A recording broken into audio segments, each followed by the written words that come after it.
Hi, welcome back, and of course it is still Nigeria, the Sides 2023 here on Vanguard Live, broadcasting to you from the beautiful city of Lagos, Southwest Nigeria, and I still remain Ito Bankole. Of course, this segment we have a very interesting guest joining us in the studio in the person of Mr. Jide Ajani.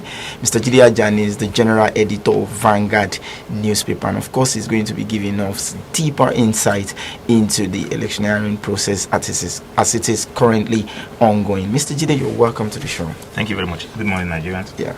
Okay, so we know a lot of issues, currently leading up to this election and all of that. I would really like to get your assessment of the pre-election incidents leading up to this election. Thank you very much. There are many fronts to engage regarding the issue just raised, because it's a bit multifaceted, because you have the voter angle, right? You have the INEC angle, right? You have the political parties angle, right? Then you have the candidates themselves, and you also have the campaigns, the way the campaigns have gone, right? So if you look at Nigerians generally as the voter angle now, right, the voters are ready. Right. They are sufficiently mobilized. Right. Because increasingly since 1999, when this Fourth Republic started, the lives of Nigerians appear to be getting worse at every turn. Such that once a new government takes over, after a while, maybe a year or two, the same government that had just exited, right, Nigerians will keep saying, I think we had it better then. Right. And it's been like that. The Obasanjo left in 2007 and Yar'Adua came in. People started saying Obasanjo's time was better than Yar'Adua as well. Right. By the time Yar'Adua died and Jonathan took over, people said, oh, Jonathan, Yar'Adua was a bit better. Right. At a point, Nigerians became so fed up in 2015 and they said, anybody but Jonathan. In fact, some people said anything but Jonathan. Right. Barely 2 years after, they started complaining again and saying, look, Jonathan appeared to have been better than what Buhari has given. So now the voters are sufficiently mobilized to grab their destiny in their own hands. Right. So I see a massive turnout today. Right. Right.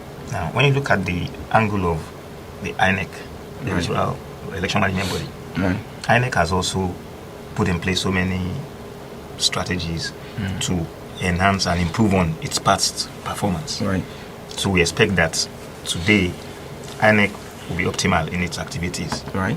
When yesterday the chairman of the Voter Education and Publicity Committee of the Commission, Festus Okoye, said so much about what INEC has put in place, including the technological angle of it to ensure that there's a seamless flow of results and information from polling units across the country to the INEC headquarters. Then in terms of the political parties,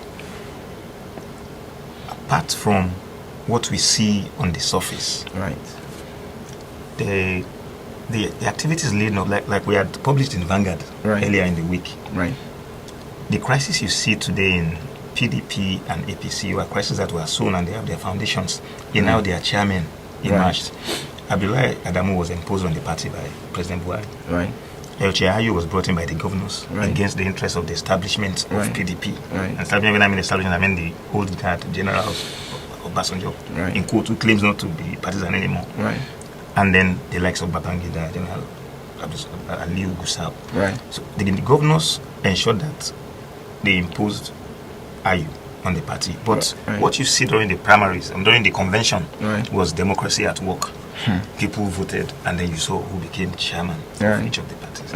Even the Labour Party has its own fair share too, because once Obi exited PDP and moved into Labour, people now found reason to want to own the party. So there was a mild skirmish about who is the national chairman, but that was quickly put behind them. So for the parties, what you see going on in APC now with the issue of what people have said is Tinubu APC, Buhari APC, has its roots in how the chairman of the party emerged, and also how the candidate, which is Tinubu, also emerged. Same thing for PDP. The way Atiku also emerged. You remember Tambuwa stepped down at the last minute and told his supporters to vote for Atiku, and Wike first lighted. So that's for the parties and the campaigns. But the campaigns itself, if you look at it very, very well, most of the activities you've seen have not really reflected party campaigns. People go there to dance.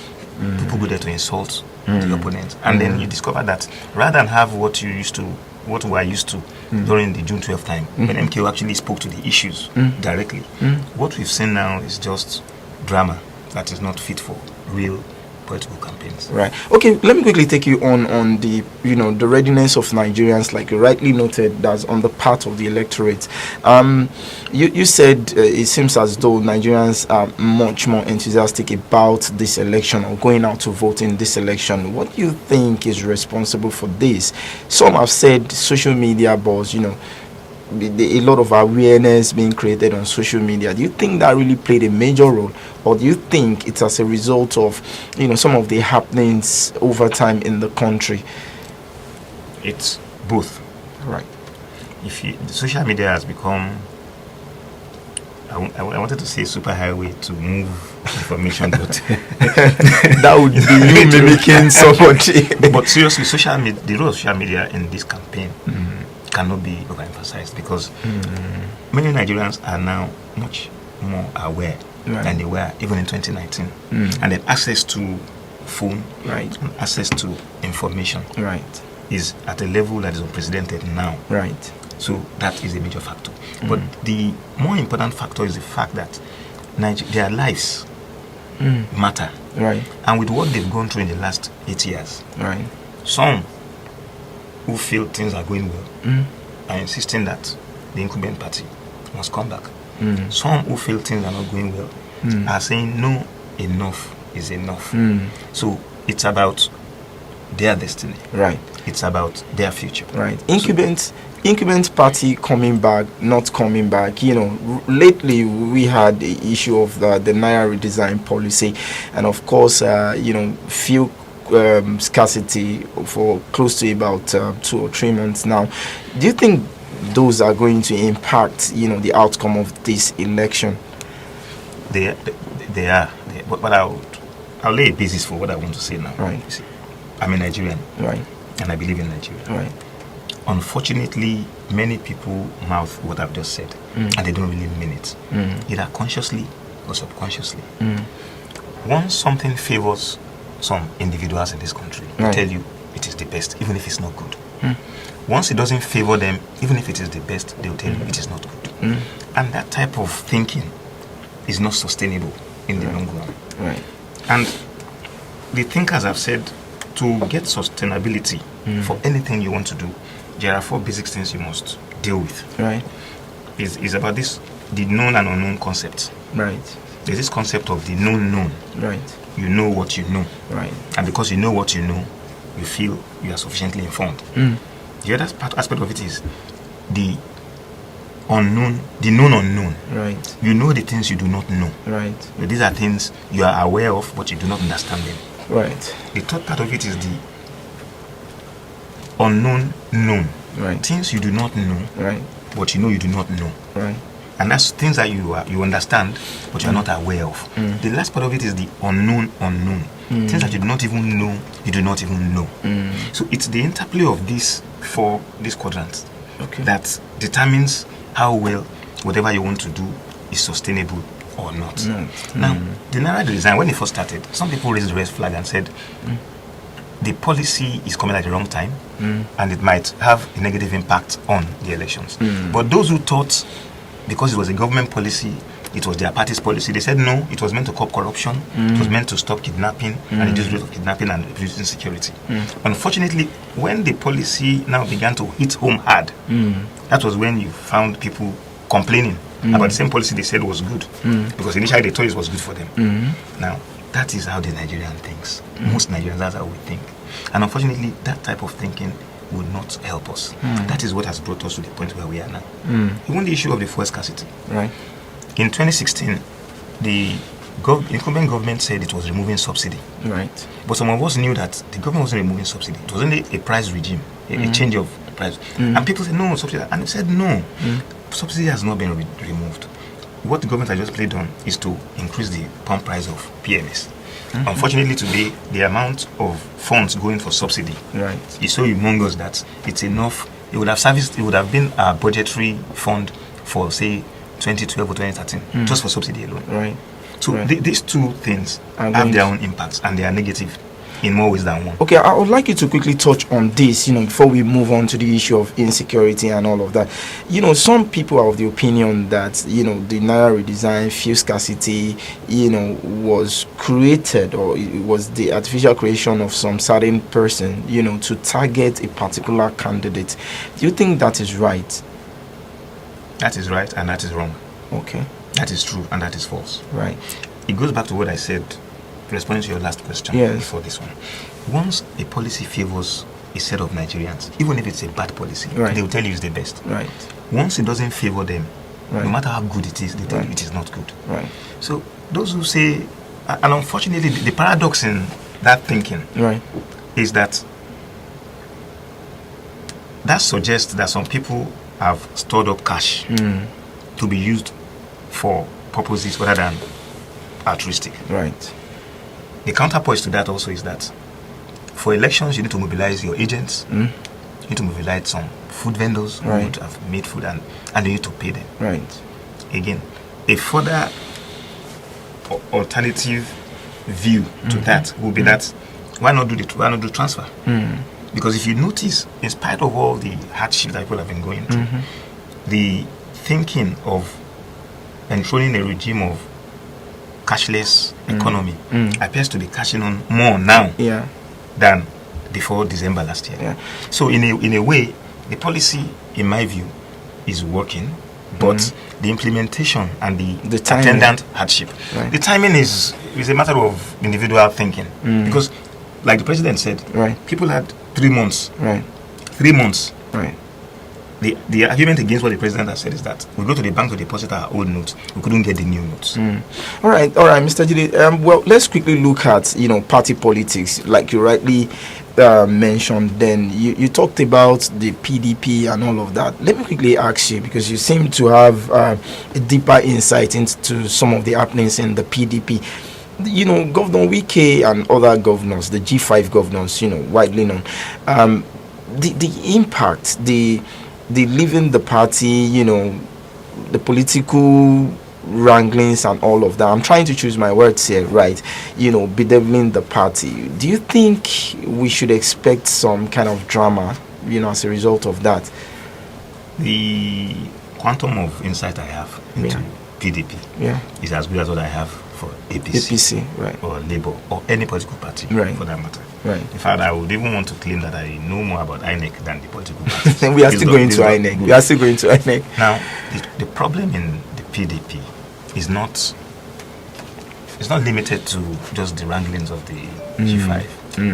PDP from formation has always had this crisis. Right. Sometime in 2006, we did a story in Vanguard and we listed, 2013, we did a story in Vanguard and we listed almost 67 times or thereabout that PDP had overheated the policy such that people thought Armageddon was coming. But the party kept really happened.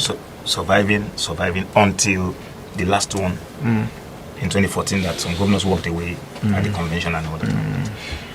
For the governors who claim that the chairmanship of the party cannot be in the north and the president cannot be in the north at the same time. The party has a constitution. Right. And if we go into the details of how they even got to the point they are now, on your own, you can then begin to apportion blames. Some people brought in Ayu and thought they are taking over the party. Unfortunately, some people waited for them. By the time we go to the convention itself proper, they showed their real stuff. Right. And then took over the candidacy of the president, which was the Atiku group. Now, Ayu, at the convention I brought him in as chairman, had promised that if the leader of the party says he should step down in the event that Jonathan candidate emerges, he will do that. But if you look at the events that have happened, the party on 2 occasions has passed a vote of confidence on his leadership. Right. However, a man's word should be a man's bond. Right. But the party has a constitution that it has to follow. Right. Now, the zoning of the party's presidential ticket would have been an elixir, a sort of a solution to the crisis they have now, if it had been zoned to a particular section of the country.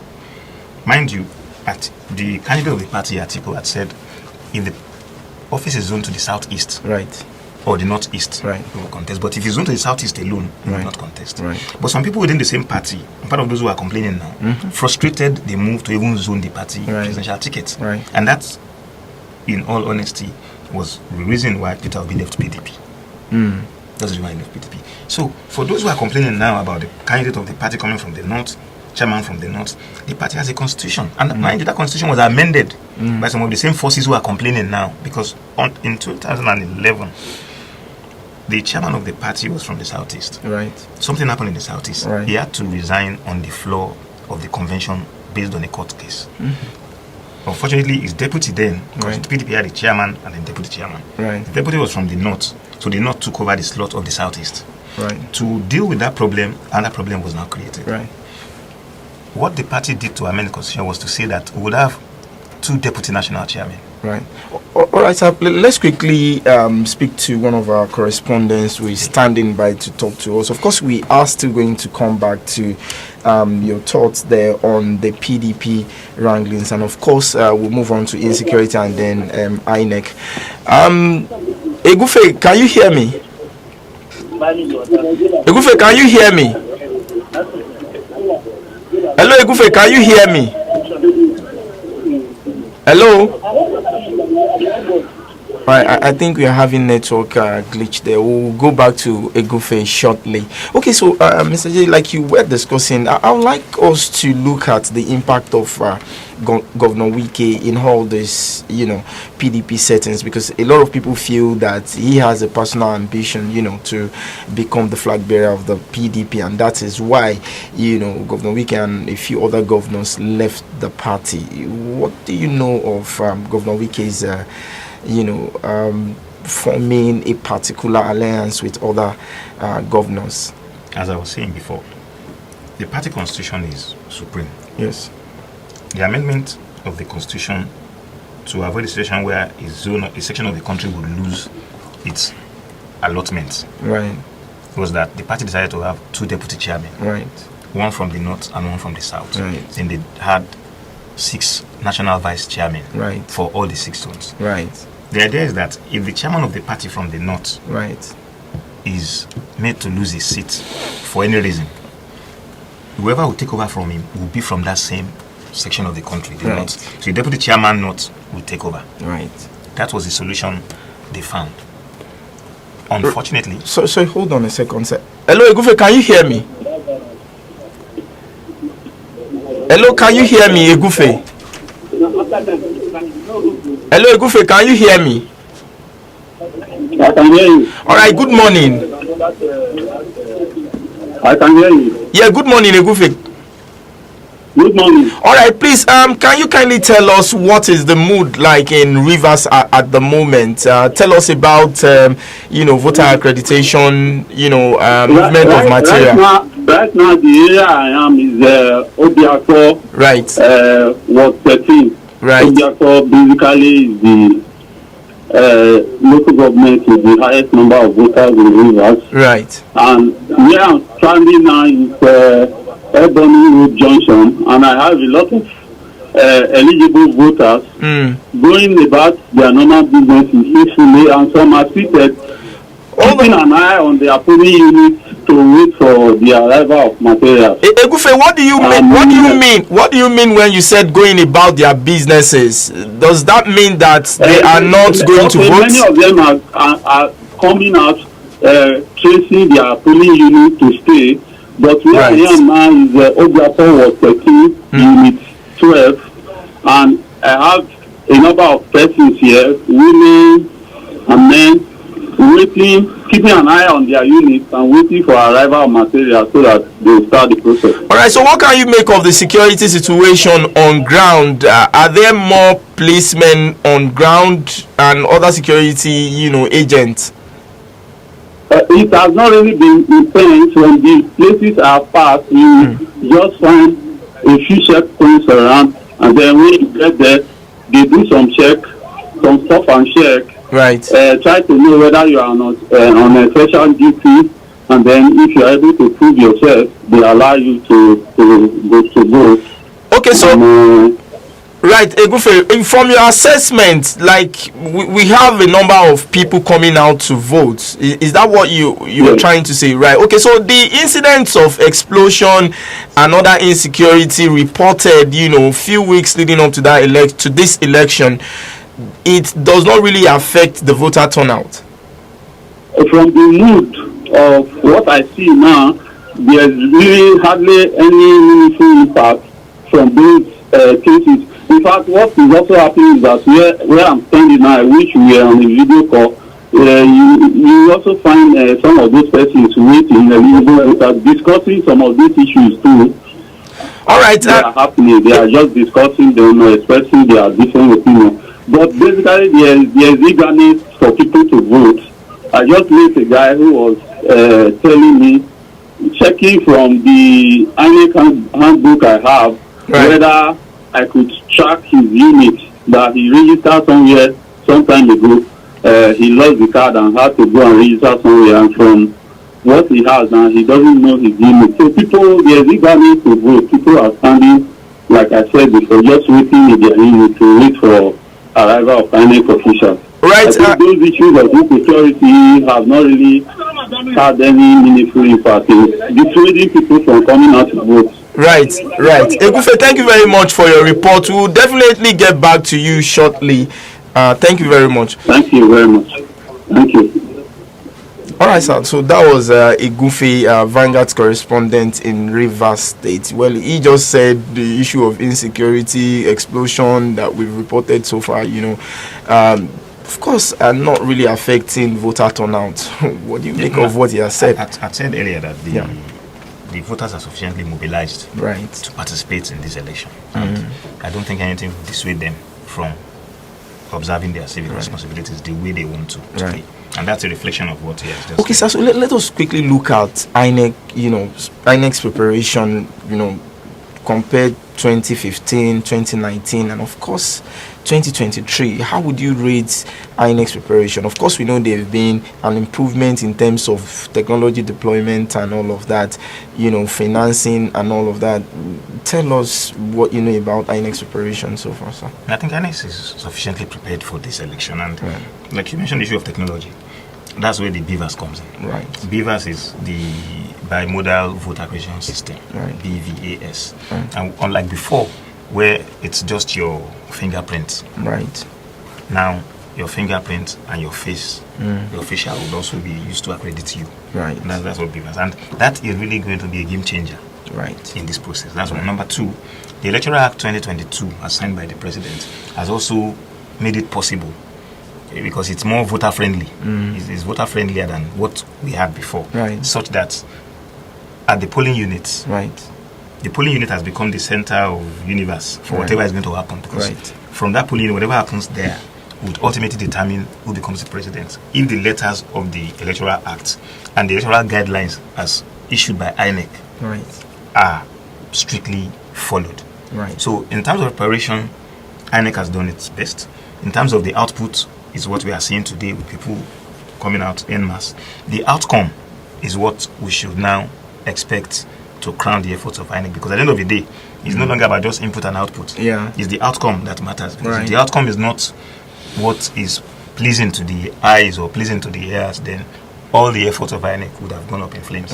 All right, Mr. Jide, many thanks for your thoughts here, and of course we hope we still have you around, of course, so we will be joining you later. Okay, so if you're just joining us, of course it is Vanguard Live, and of course it is still Nigeria Decides 2023, and of course we've had a very wonderful guest here in the studio in the person of Mr. Jide Ajani, who has provided us with a very deep insight into the pre-election matters, and of course he has told us how prepared INEC is, and of course we hope to still have him around. But Mr. Jide, hold on, before you go, let me quickly ask this question, and I know this is personal. Well, from the look of things, the political parties and all of that, do you think this election might actually lead to a runoff? A lot of people really want to know that. No, that would be difficult to say. Nobody has a power of clairvoyance to determine what will happen the next minute or the next hour or the next day. And that's the truth. But across board, people have said, across platforms, they've said this election is too close to call. And who are the front runners? Kind of the APC, kind of the PDP, kind of the Labour Party. That is the reality on ground. INEC itself said it has prepared its logistics for a possible runoff. So, if INEC would make that preparation, it means INEC too has looked at the situation and says it doesn't want to be caught off guard. So, for me personally, it's a race that is too close to call. From what you've seen so far, of course, INEC is going to have a very good outing. This election should be free and fair. We believe so. Right. Okay, so that was Mr. Jide telling us, what we should expect, of the outcome of this election. And of course, it's been very, very interesting speaking with Mr. Jide. Of course, he is still around. He's not going yet. He's going to be joining us in our other segment. Well, my name remains Idowu Bankole. And of course, it is still Nigeria Decides 2023. Do not forget to log on to our website, www.vanguardngl.com, where we have live updates on the 2023 general election. Many thanks for staying tuned.